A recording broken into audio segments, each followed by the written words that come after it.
They embraced one another, and all the while this exchange happened, he returned to the end of the alley and watched closely. Who was she? They were close, that was for sure. Maybe siblings? Cousins? He didn't know, but he was dragged out of his thoughts when his leader slapped the wall and leaned forward, eyes glinting. It was then he realized the lack of gang members in front of the mart. The remaining two being one of the men who confronted him earlier and another unfamiliar one. It couldn't have been just them, could it? Where did the rest go? He watched Tuscan and the little girl enter the mart together, the two remaining and laughing together outside. But, out of nowhere, they suddenly caught sight of something down the street and raced off with angry looks and determination.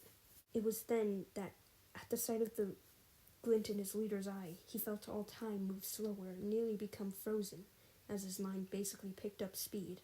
He had two options at this point: run away now and save himself from being hurt and see another day, or join in his gang and risk it all for keeping his reputation and respect from them. But he remembered the girl with Tuscan. She was too young for this. He thought of Trevor in the same situation and knew he couldn't let this happen.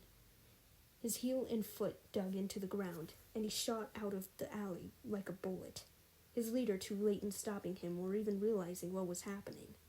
He ignored the calls for him to go back to the alley and just kept running towards the mart. He avoided cars driving in the street and soon burst through the door, bell jingling loudly above. Two faces looked around to see him.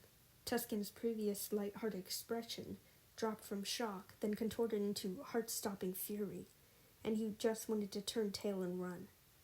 But then the girl looked at him with wide, innocent eyes, and he was then reminded of just what he wanted to prevent.